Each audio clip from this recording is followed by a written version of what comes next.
karon sa special number.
Amazing grace, how sweet that sound that saved a wretch like me. I was lost, but now I'm found. Was blind, but now I see. Was grace that taught my heart to beat, and grace my feet relieve. A precious thing, that grace I feel, the hour I first believed. Though many dangers, toil, and snares I have already come, His grace hath brought me safe thus far, and grace will lead me home. The Lord has promised true to me. His word my hope secures. He will my shield and portion be, as long as life endures.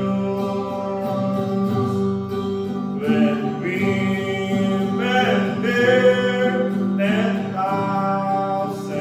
years, bright shining as the sun, we've known His days to sing God's praise. That when we first begun,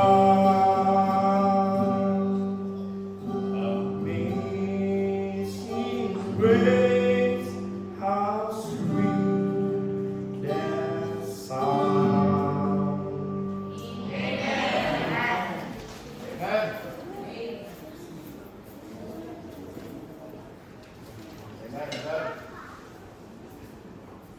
Amazing grace. How sweet the sound that saved a wretch like me. Amen. Amen. Plato nasa po si Brother Bernard.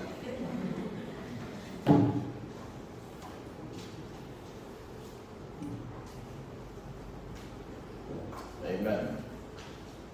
Salamat sa Ginoo that He brought us here tonight in the house of the Lord. Amen. And Salamat sa iyang mga kaayo na nato nining simanahan. Sa iyang grasya sa iyang kaluoy. Grace, nothing but grace. Amen? John chapter 3. John chapter number 3. And then verses 1 to 4. John chapter 3, verses 1 to 4. No, First John.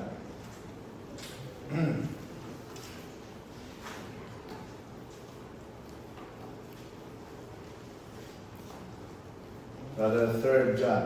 3 John. 3 John 1 to 4. The elder unto the well-beloved Gaius, whom I love in the truth. Beloved, I wish above all things that thou mayest prosper and be in health, even as thy soul prospereth. For I rejoiced greatly when the brethren came and testified the truth that is in thee, even as thou walkest in the truth. I have no greater joy than to hear that my children walk in truth. Amen? Tama sa Ginoon, Diyos mo panalangin ka na to. May you all be seated tonight.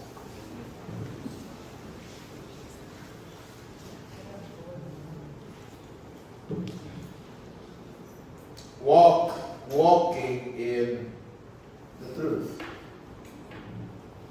Walking in the light. Walking in the truth. Amen? Walking in the Lord. Walking in the light. Walking in the Lord. Walking in love. You know,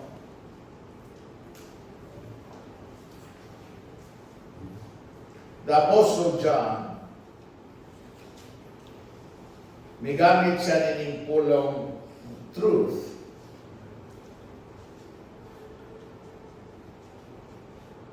In this one chapter, 14 verses na siya,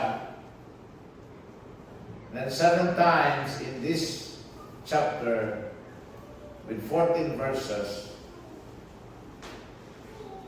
i-emphasize niya rin ang pulong na truth. In verse number 1, there's the word truth, the last word. In verse number 3, there's again the word truth. Tunga-tunga o sa katapusang versikulo. In verse number 4, there's still the word truth. Verse number 8, helpers to the truth. And then verse number 12, the Matthews and good report of all men and of the truth. Now there are several aspects of truth that are a given, that were given. One aspect is that there is the exposure to truth. Ang tao, gi-expose sa Diyos sa kamaturan. And in the Bible, you cannot do anything against the truth but for the truth. So doon nalay duha ka responses sa truth.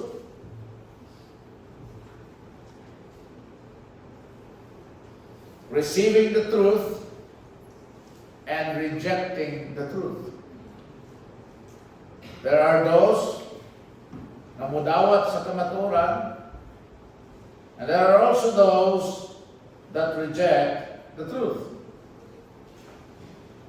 In the book of John, chapter 8, verse number 32, and ye shall know the truth, and the truth shall set you free.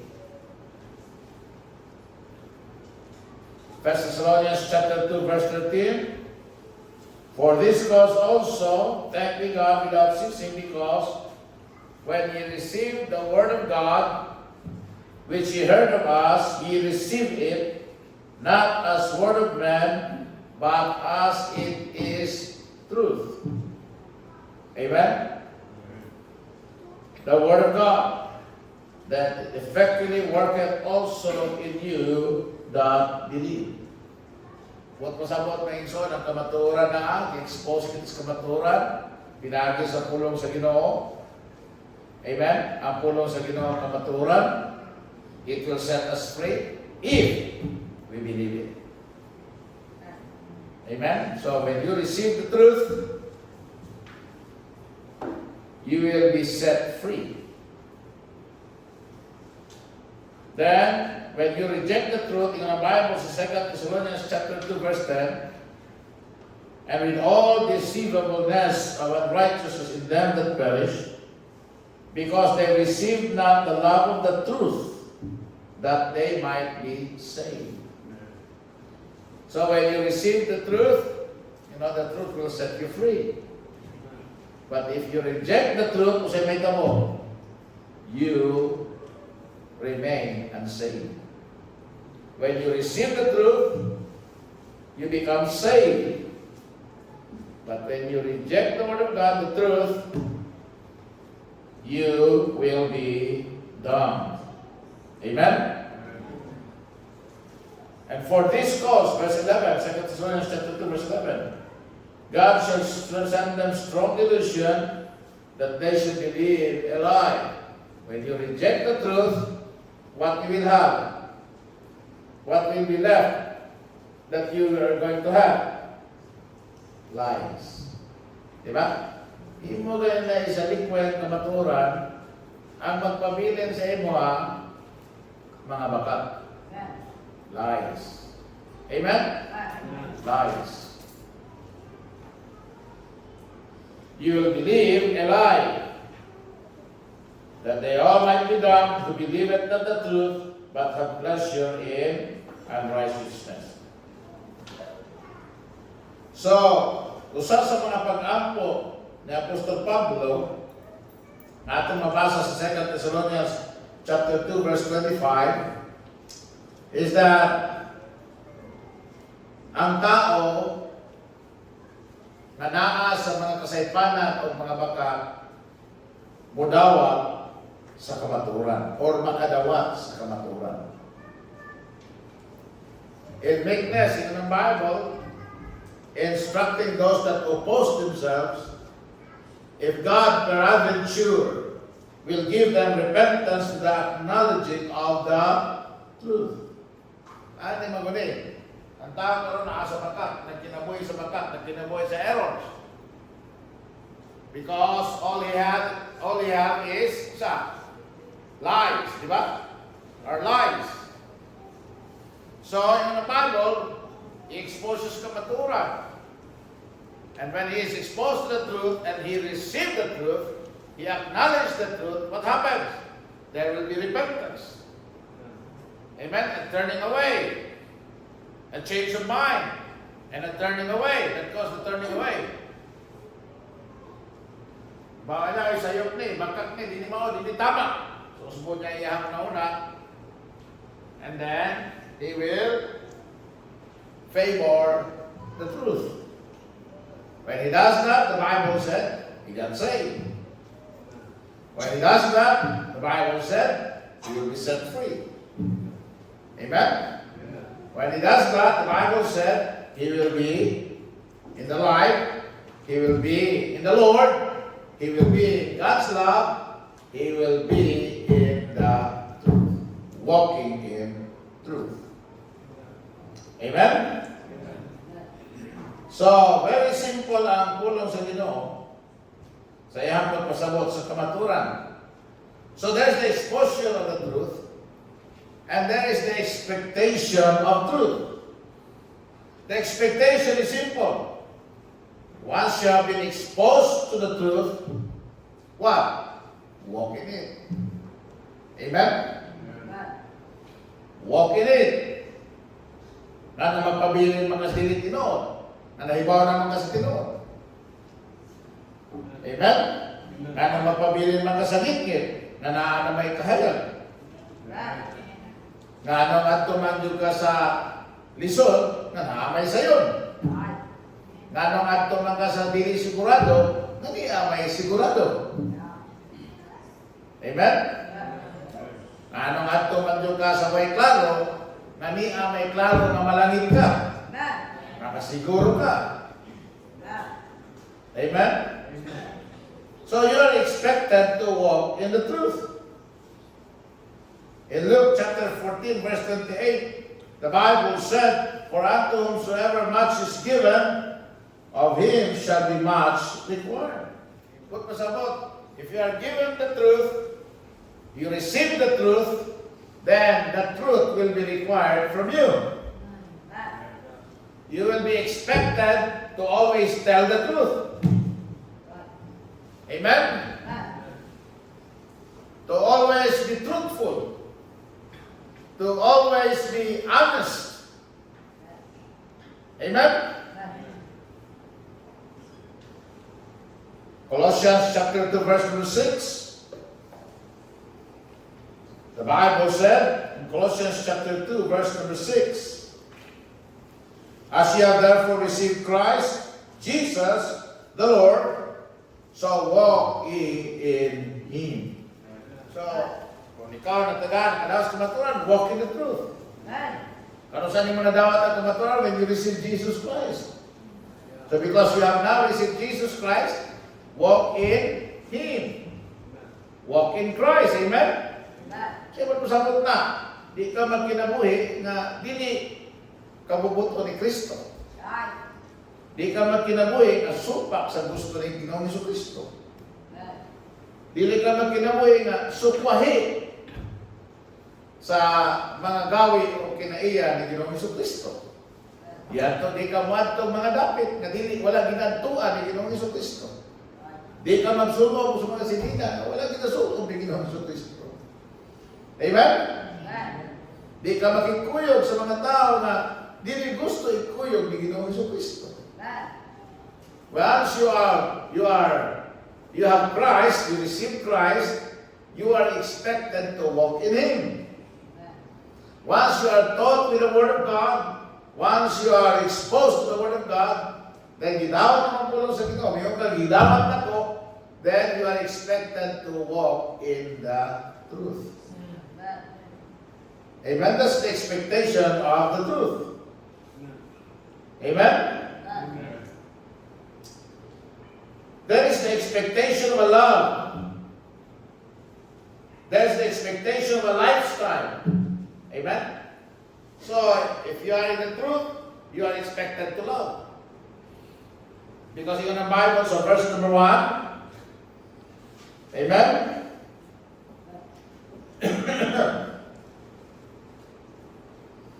Sa ito ang teksto, sa 3 John, "The elder and the well-beloved Gaius, whom I love in the truth." If you are in the truth, I am in the truth, we are expected to love each other in truth. Amen? The mere fact na ikaw luwas, ako luwas, pinangan, maghigugmay kita sa usa-usa. Dili kayo na mag-inibugay kita sa usa-usa, o mag-inganay kita sa usa-usa, dili na may pasabutan na. Maghigugmay kita sa usa-usa. There's no lust in that love.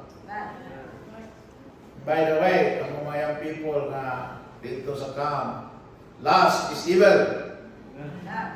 Amen? Amen? Ay mo, tuon ng mga tao yung ang lust is evil. Wala natin ba sa lagi panulti. You read in the Bible, everything that is associated with the word lust, and it always points out to something that is evil. So if you are in the truth, you're expected to love. And then it's expected to be manifested in your lifestyle. Amen? Walk in truth. So there's the expectation of love, there's the expectation of a lifestyle, and then there's the expectation of a labor. You know, the Bible sa verse 8, where we therefore ought to receive such that we might be fellow helpers to the truth. Pero kung nakakay kamaturan sa mong kinabuhi, you're expected to labor, to work, to serve, to become a fellow helper, fellow heirs, fellow helpers, amen? Fellow laborers, fellow workers. So there is the exposure to the truth, there is the expectation of the truth, and there is the exploration of the truth. So sabot na, kinahanglan, di lang kay pinalang kakamaturan, ang imuhang may bawang kundi you keep on digging for more truth.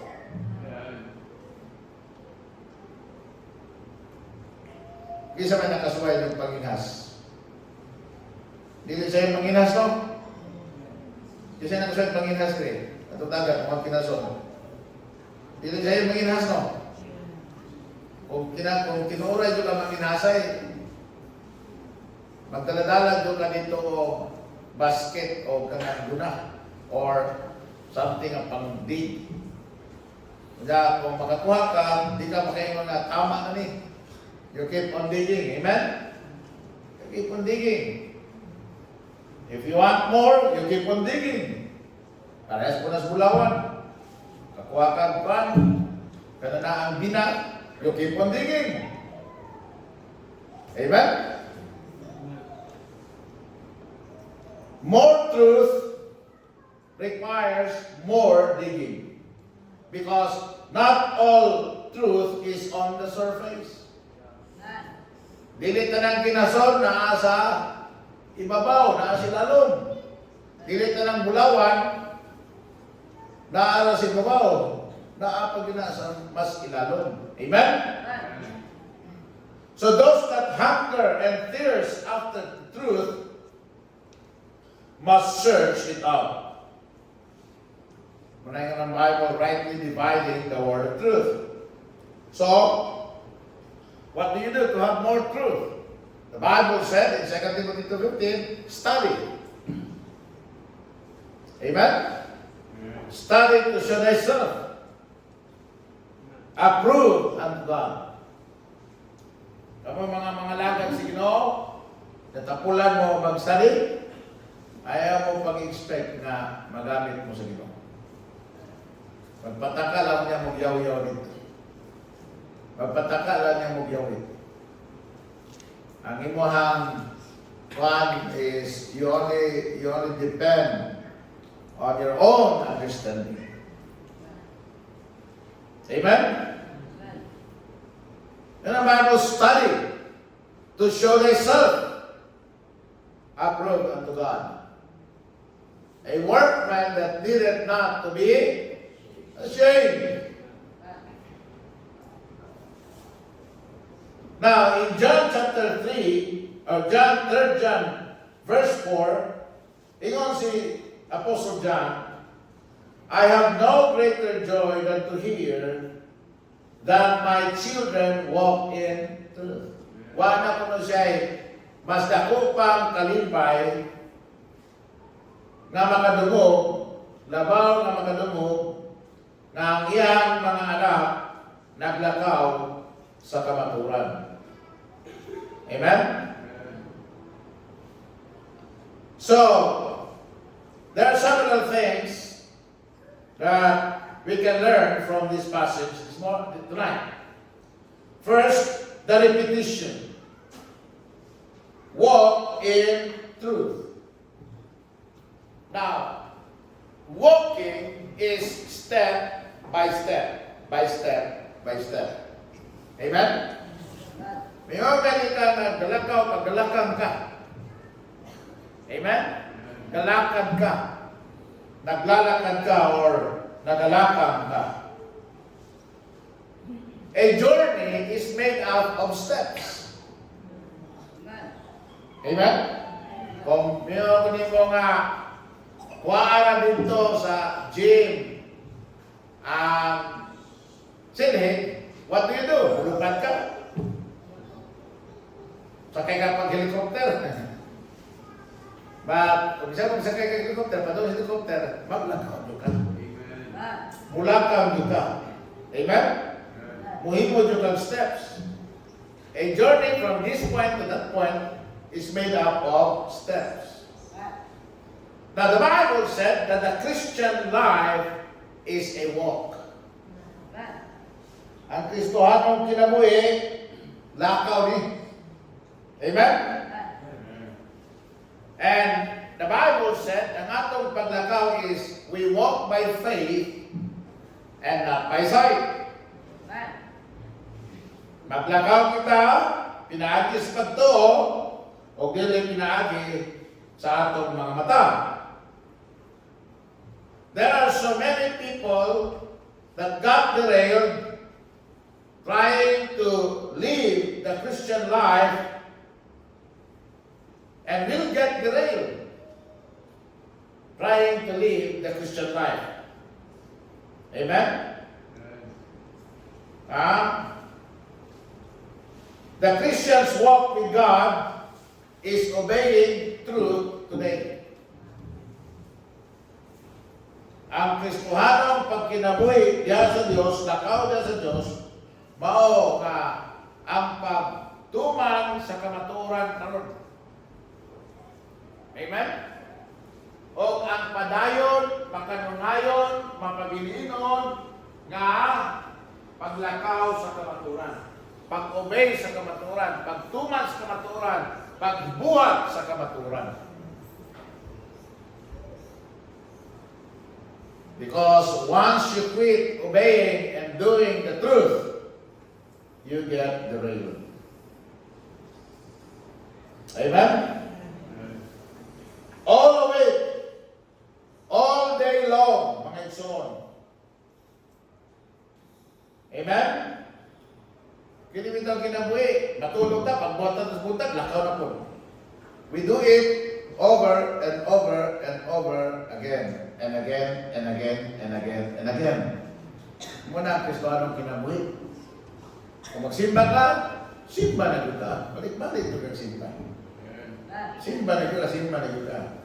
When Pastor Bear visited me here, si Pastor Junet, istoryahan sa ni Pastor Bear, ingon siya nga, biliban ako aning Christian life ni Pastor Jed Brad, Pastor. Siya nga na, Pastor. And siya, when I tried to win him to the Lord, kating gahiya.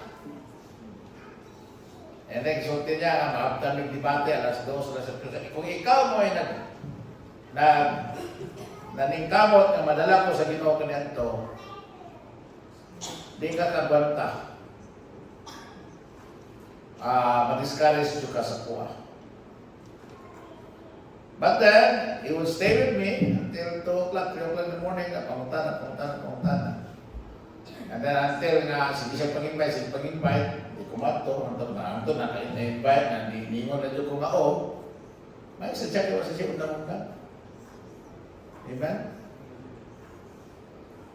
But then when I got saved, from that day, the very first Sunday na saved ko, wala na yun ay undang simba kada Domingo. Tuloy-tuloy na gina. Diretso na gina. Angtod, nag-eskwela Bible School, diretso. hangtod sa grasya sa Ginoo karon. But there are times nga more ba dire. Pero ang importante, when you get back, do it again. Amen? Balik ka lagi mo. Balik.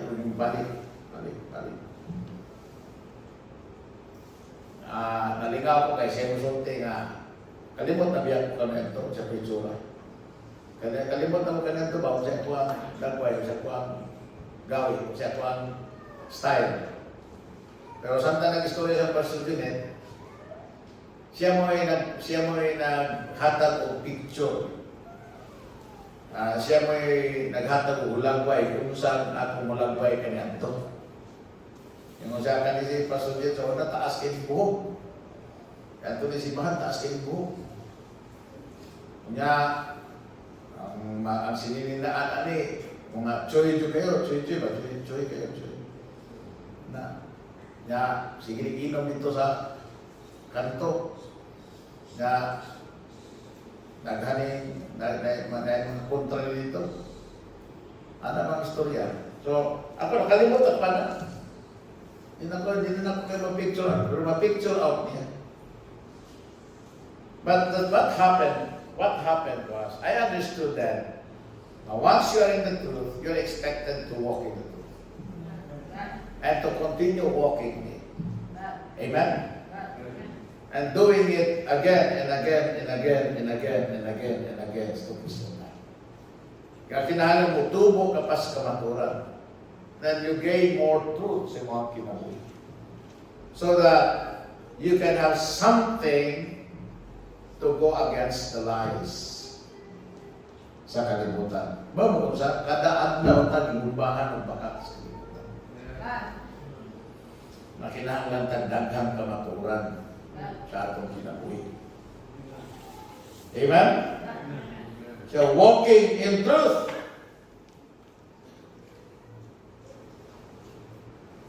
We make one right choice after another.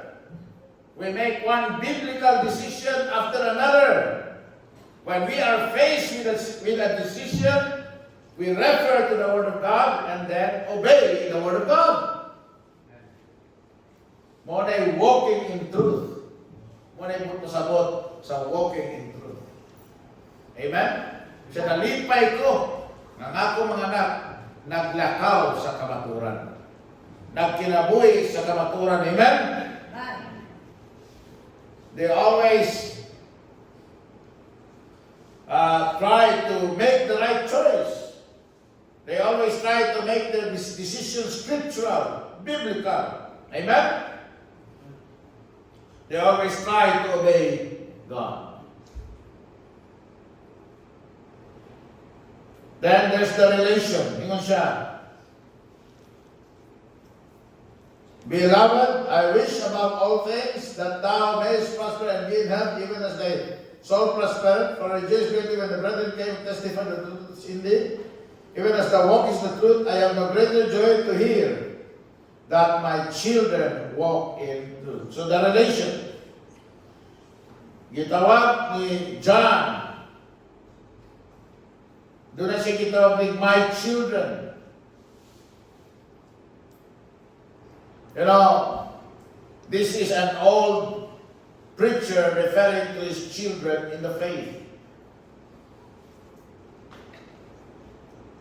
Ingon si Paul, bisan pa kung nagdagan ka mong magtutudlo, usa ra gyud ang inyong amahan. Amen? To understand this verse, you either got physical children or spiritual children. So, kinsa kang spiritual children na to? Kada mga nadala na to diya sa Ginoo. Mga spiritual children na to.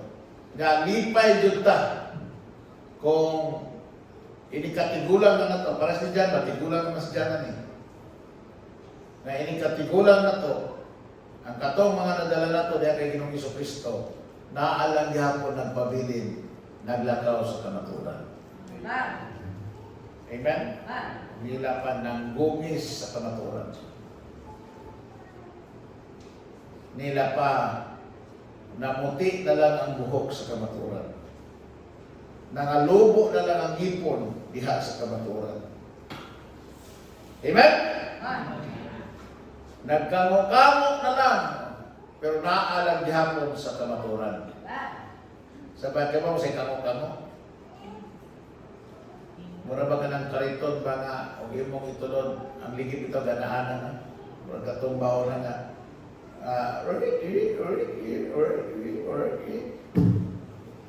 pero sa inyo na, padayon ng gihapon nga nagpagamit.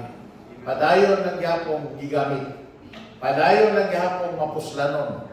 Padayon ng gihapon nga nakahimaya sa Ginoo. So, ingon si John, wag na dyo'y lain pa makahatag na kung dakong kalipay. Nakahatag na kung dakong kalipay. Sa diyan ako nakadungog ng akong mga anak nagalakaw diya sa kamatuoran. Amen? Kung dili ka sa winner, kung wala kay involvement sa preaching sa Word of God, amen? Wala kay spiritual children. Hindi ka tigulang ni mo, usaon tanan may maghatag ni mong joy. O sana sa maghatag ni mo o gitawag nato na satisfaction, fulfillment.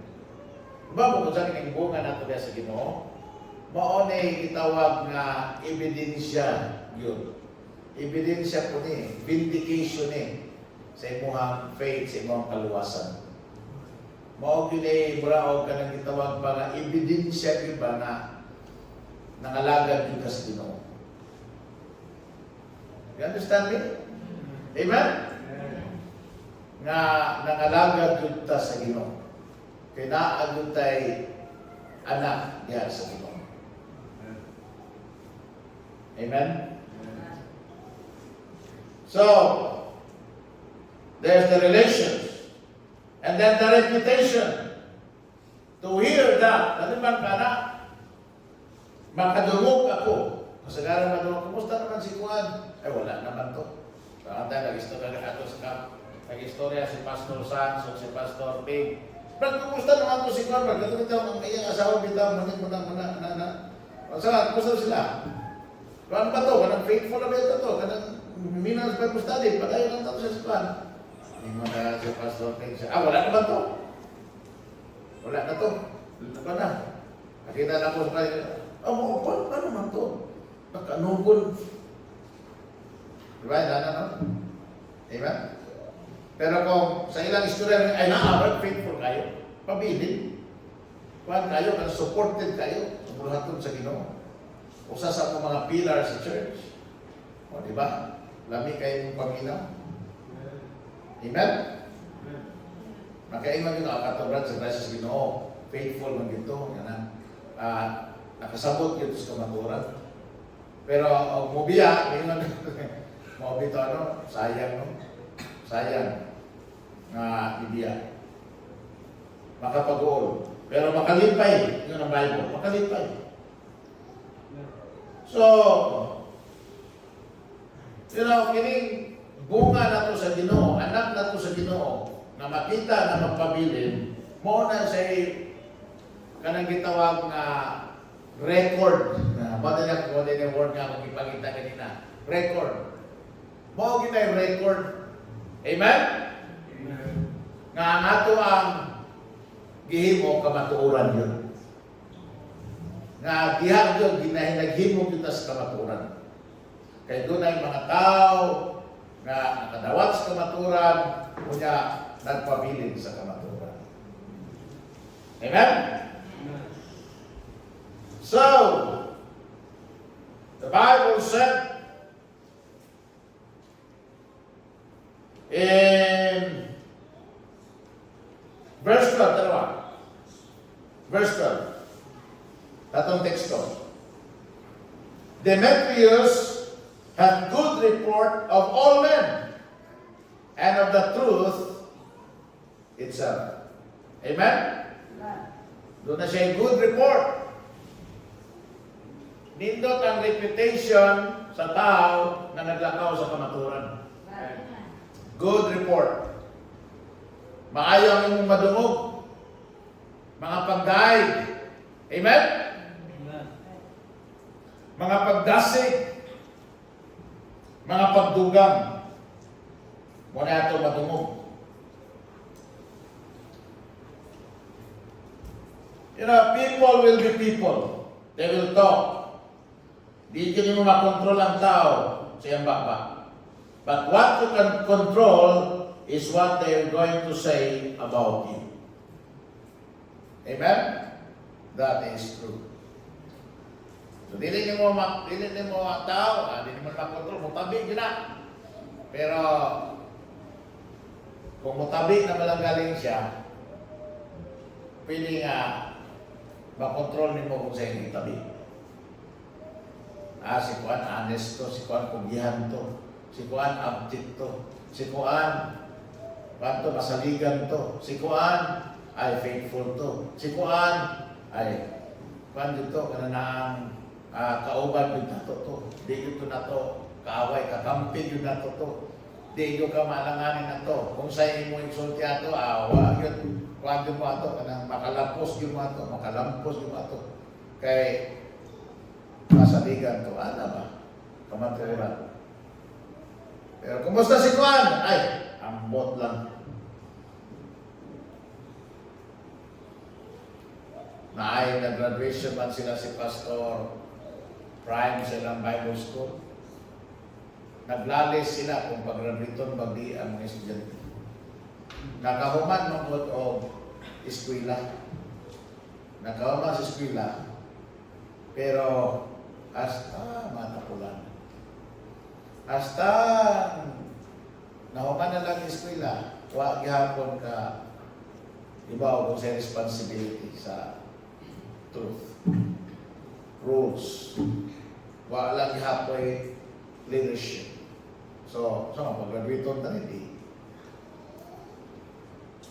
ako ginang-ginan. So, ikaw pastor, graduaton pwede ayaw pag-graduatan. Ano saan naman? Papaulian. O niya, after 2 years or 3 years, pasulata ang ilang pastor na naghangyo na pastor, pag-graduatan na ni si Kuan kay sa grasya si Ginoo.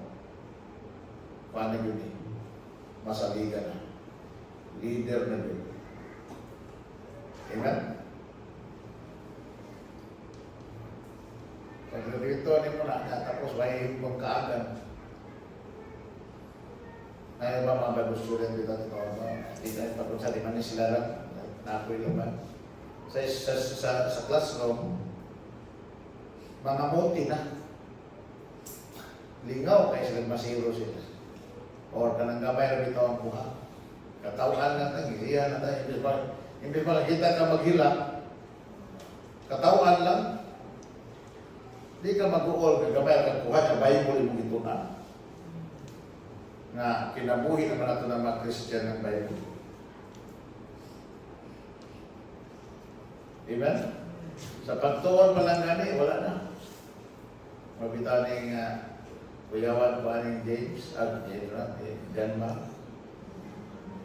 Wa pa man may proper na eskwela. Actually, gagawin ko nung ano na kining Bible student, ayhan ako ni Pastor classroom, malmalo sa nato ni trabaho. Amen? Tudlungan sa nato ni trabaho. Tudlungan sa nato ni obedience. Tudlungan sa nato ni pugi. Tudlungan sa nato ni usahan paghimo sa kabutan nga sakto. Amen? Tanaw sa ginagawa ko sa atin, madisiplina ba niya yung kagalingon? Amen? Ayanin mo na siya ibutan sa classroom. Kaya mapuno siya classroom, pero sige kang badlong, sige kang kasuko, sige ka balik-balik lang, ay, why may tabo sa bulaton sa Ginoo. Amen. Daghan kay sultihan na ng daghan kay nausik na salapi. pagsuporta sa mga tao na tapunan. Kini na ba mga misyonary no? Sa akin, kinikita mga Bugarilyo Bible School. Gusto na yung mag-mission, di pa ba ito, pastor, bigyan pastor. Ayaw sa, aday gusto doon, lakaw kayo. Tinawag lagi ko sa Ginoo. Kapag abot dito sa mission doon, masiglan ka to. Makakita ganing lantay, di pambuyan. Alas 4 na sa hapon, natulog lang ako. Manghupag ang mata, unawang kintulog. Tapos, kung di maabtag support, magbagulmo. Kung di maabtag support, maghiupos-iupos. Kung di maabtag support, mangluod-luod na yun. May iman ngayon na, kung sila mabay support, yaan ka ni. Tapos mulog-sub tayo. Mawala ang loyalty. Mubalik ang loyalty. Adto ang loyalty sa adto sila makita o support nila. Akin sa ilang mailan, sa ilang hanggara o silang puna.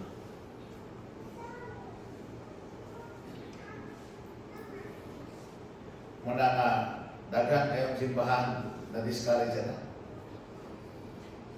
Muna daghang mga members, dili kayo enthusiastic sa paghatag. Mayroon na ganito nga faith promise, mission, support.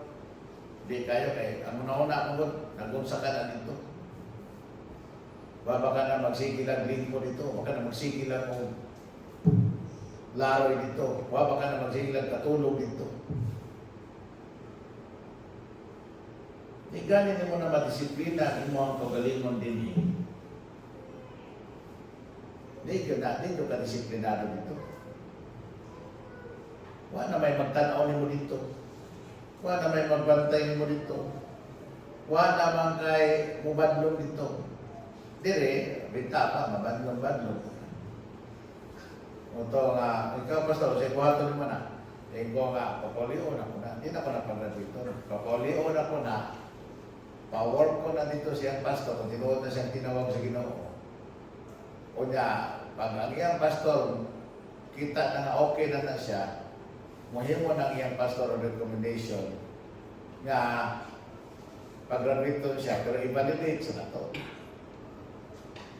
Dili tiaw ni magdaladala kang diploma sa Bible School.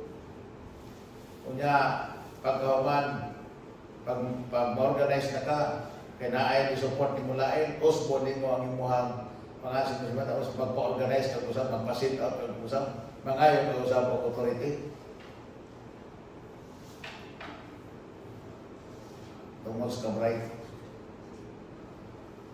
Why ka maturan? Diba, Ivan? Saan, kadumugta ka, kumusta si Kwan dito? Si Kwan, ha? Ay. Lagi. Pagkado kayo, kanang badlungon lang Japon. Kano nang pagyod, kulang pagyod. Amen? Pag-entrada sa Bible student sa Bible school, tapos lang kita. And bisan kami. Naasa pa sa una. Pag-entrada na, tapos lang kita na.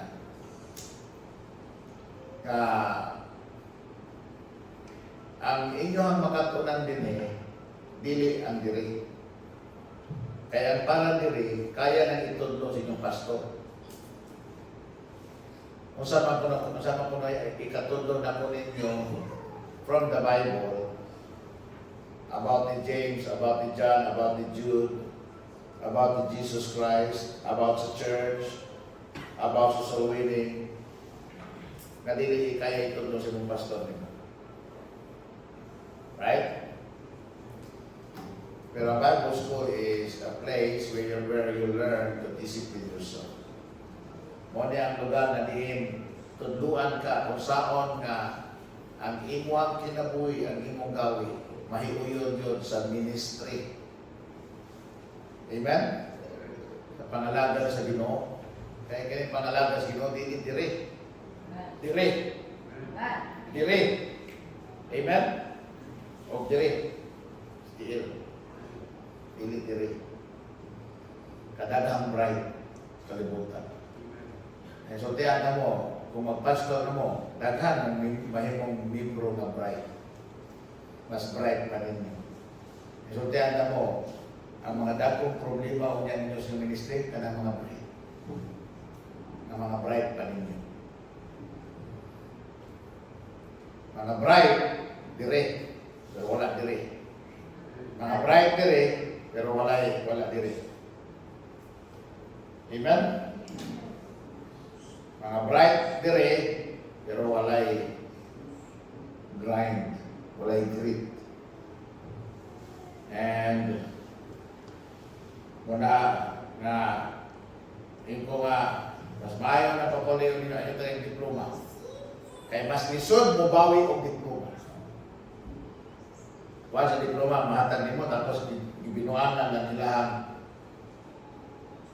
ministry. Di mo na mabawi ang diploma basta-basta lisod na buwi.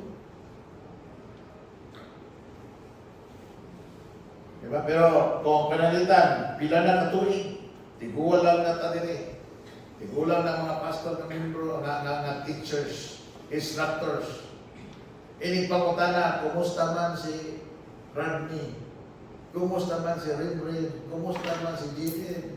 Kumusta si John Mark? Kumusta si Sio? Gracias sa Ginoo. Ingatulgon mo yan. Basta paitas. Amen? Pero may mga pagyan kayo, dito kayo mulaton. Kuhaan kayo, kananaan. Amen kayo? Amen? Nagani ang gabi yan. Amen rin ko so. Hearing that your children are walking in truth rejuvenates you. To what? To keep teaching. Amen? To keep preaching. To keep standing. To keep training. To keep discipling. To keep serving. Na naman, kita man mo ang resulta. Amen? Nakita man mo na nagpabilin sila sa kamatuoran. Naglakaw sila sa kamatuoran. Nagabuhat sila, nagapamuhat sila sa kamatuoran. Unahin tayo ng Bible sa Galatians 6:9. And let us not be weary in well-doing, for in due season we shall reap if we faint not. Amen? Wala, kung sa may maka-encourage sa mga ginikanan. Amen? Di ba, maka-encourage sa mga ginikanan, makita ang ilang mga anak, buutan, ilang mga anak kugihan, ilang mga anak malampuson, ilang mga anak responsable, right? Mao po na sa pastor. Dili, nabay pastor dili nga sa internet ron gibas kay kanang about kwarta. Ako di man ko mulabang to pastor pero kay man to ko nga racist ha. Kay ang iyang preaching sa giving mura mag siya sentro sa giving. Mura bang ang rason nga manghatag mo is para niya. Nainsawan paminaw. Ang makapadasi sa pastor, natural offering. Kapos sana. Kaya, siyempre, ayaw offering. Dagang tagmahin mo. Ako pinagsulti ninyo na. Amen? O, kanang dunay gusto mo tabang na to, makapakaon na. Kung dunay gusto mo trabaho full-time sa church, makasunod, makalawans na. Diba? O, di ta magtihik sa suga. Di ta magtihik sa tubig. Di ta magmusik-musik, pero di siya ta magtihik. Di ba nito kayo, di na magtihik, musikan pa. Now, kung saan makikita si pastor? Kanang makita niya nga ang iyahang mga membro naglakaw o nagbuhat sa kamaturan. Amen? Walay mga dasit sa pastor. Hindi makita niya ang mga members naglakaw sa kamaturan. Nothing inspires the workers of the church to see that ang ilahang mga bunga nagapabiling sa kamaturan. So, it rejuvenates mga igsoon. Ini maglakaw sa kamaturan. It gives us a good reputation. It builds good relations, and it rejuvenates us. Makahatag na ito ng puso. Makahatag na ito ng encouragement. Makahatag na ito ng inspiration. Amen? Bisan dili, bisan ka mo mga members among yourselves. Diba? Kung si Auntie Gina maglakaw ni sa kamaturan. Kunya tapos si Sister Luz, si Sister Flor, magdanaw na naglakaw sa kamaturan. Masabay mo, madasin po sila na maglakaw sa kamaturan. Amen? Kung makita lang si Sister Gina, niya kada Wibis gabi. Madasin po sila, niya po sila kada Wibis gabi. Bisag senior. Amen? Nga naman, because ang paglakaw sa kamaturan, makadasin. Amen? Better in siblings. Amen? Parehas na nila. Magtubo ni sa kamaturan. Ma-encourage ang parehas na nila na maglakaw o magtubo po sa kamaturan. It rejuvenates. When I walk in truth. Amen? Let us continue to walk in truth. Manino tayo naman. Amahang langit nun, Diyos kamalaan, Lord, tonight we thank you, Lord God, for the truth. Thank you so much, God, Lord, for giving us the truth. And thank you so much, God, Lord, for setting us free with the truth. And thank you so much, God, Lord, that by the truth, we are now secured and sure of our salvation. And Lord God, we can attain victories upon victories in keeping on stepping diya sa kamaturan. Lord, help us, God. Kinikino, Lord, magnasigay kami sa kamaturan. Sa ngalan ni Ginoong Kristo. Amen. Amen. Salamat sa Ginoo. Salamat sa kauman ng camp dito sa Juan. Sa Panabo. Now, July 3 to 6. Okay, every available young people, pwede mong utambong sa camp sa Panabo. Amen? Pag-andam lang po o 150 pesos. 150 pesos. Tulog ka daw na.